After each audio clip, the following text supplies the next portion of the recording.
Hello friends, welcome to our channel. இன்றைக்கி இந்த வீடியோவில் முருங்கைக்காயில் வத்தல் செய்யலாம். மற்ற காய்கறிலாம் நம்ம எப்போயும் செய்கிறது தான். இந்த வெயில் காலத்தில் கத்திரிக்காய், கொத்தரங்காய் இது போல் நிறையா வத்தல் செய்யலாம். அதே போல் முருங்கைக்காய் சீசன் இப்போ பார்த்திங்கன்னா நிறையா முருங்கைக்காய் சீசன். நிறைய காய் இருக்கும்போது ஃப்ரெண்ட்ஸ்களுக்கெலாம் கொடுத்துட்டு எப்படின்னாலும் கொத்து கொத்தாக ஒரே டயத்தில் காய்க்கும். அப்போ பார்த்திங்கன்னா நம்ம இது போல் முருங்கைக்காய் வத்தல் செஞ்சு வச்சுக்கலாம். மழை காலத்தில் நம்ம புளிக்குழம்பு மாதிரி செய்யலாம். இப்போ பார்த்திங்கன்னா நல்லா முருங்கைக்காய் இந்த அளவுக்கு எடுத்திருக்கேன். இதை பொடிசாக ஈவனாக ஒரே மாதிரி கட் பண்ணிவிட்டு நல்லா தண்ணியில் கழுவி எடுத்துக்கலாம். நல்லா ஒரு அகலமான பெரிய ஒரு பாத்திரத்தில் தேவையான அளவு தண்ணி சேர்த்து நல்லா முருங்கைக்காயை கழுவிட்டு இதில் சேர்த்துக்கலாம்.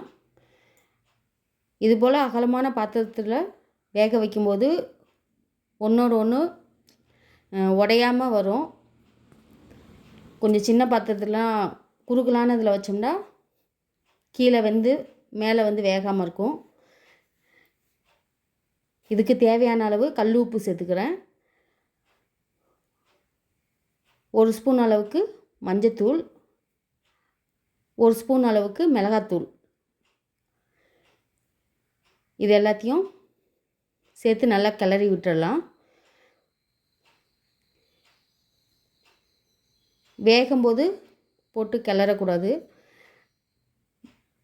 இதை வந்து ஃபுல்லாக வேக வைக்காமல் 50% ஒரு பாதி அளவுக்கு வந்தால் போதும். அந்த அளவுக்கு வேக வச்சுக்கணும். ஒரு 5 நிமிஷம் மூடி போட்டு மூடி வச்சிடலாம். நல்லா ஹை ஃப்ளேமில் வச்சுட்டு ஒரு 5 நிமிஷம் நல்லா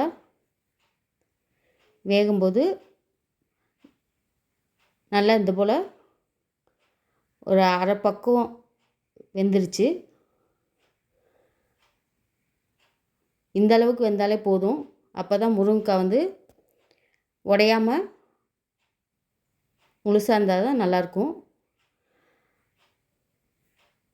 இந்த ஸ்டேஜில் நம்ம இதை வடிகட்டி எடுத்துக்கலாம். பாருங்கள், எல்லாமே நல்லா வெந்துருச்சு ஈவனாக. இதை நல்லா வெயிலில் ஒரு தட்டுலேயோ பிளாஸ்டிக் கவர்லேயோ நல்லா 2 நாள் மட்டும் வெயிலில் காய வச்சாலே நல்லா காஞ்சிரும். நல்லா அடிக்கிற வெயிலுக்கு ஒரு நாள்லேயே காஞ்சிருச்சு. பார்த்திங்கன்னா இந்த இதை நம்ம மழை காலத்தில் முருங்கைக்காய் கிடைக்காத சீசன் டயத்தில் வத்த குழம்பு அந்த மாதிரி செஞ்சால் செமையாக இருக்கும். தக்காளி வெங்காயம் போட்டு புளிக்குழம்பாட்டம் வைக்கலாம். நல்லாவே காஞ்சிருச்சு ஒரே நாளில். பார்த்திங்கன்னா நல்லாவே இப்படி அழுத்தினாலே உடஞ்சிருது. உள்ளேலாம் நல்லா காஞ்சிருச்சு. இதை அப்படியே நம்ம ஸ்டோர் பண்ணி ஒரு பிளாஸ்டிக் ஏதாவது பவுலில் எதுலையாவது போட்டு ஸ்டோர் பண்ணி வச்சுக்கலாம். இந்த மாதம் மட்டும் நல்லா முருங்கைக்காய் கிடைக்கும். அப்புறம் கிடைக்காத டயத்தில் இதை வந்து நம்ம குழம்பு கொதிக்கும் போது தண்ணி லைட்டாக அலசிட்டு அப்படியே சேர்த்துக்கலாம். நல்லாவே இருக்கும்.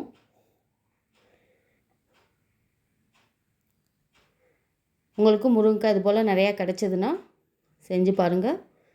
உங்களுக்கு இந்த வீடியோ யூஸ்ஃபுல்லாக இருக்கும்னு நினைக்கிறேன். என்னோடய சேனலை நீங்கள் ஃபஸ்ட் டைம் பார்த்தீங்கன்னா மறந்துடாமல் சப்ஸ்கிரைப் பண்ணுங்கள். தேங்க்யூ.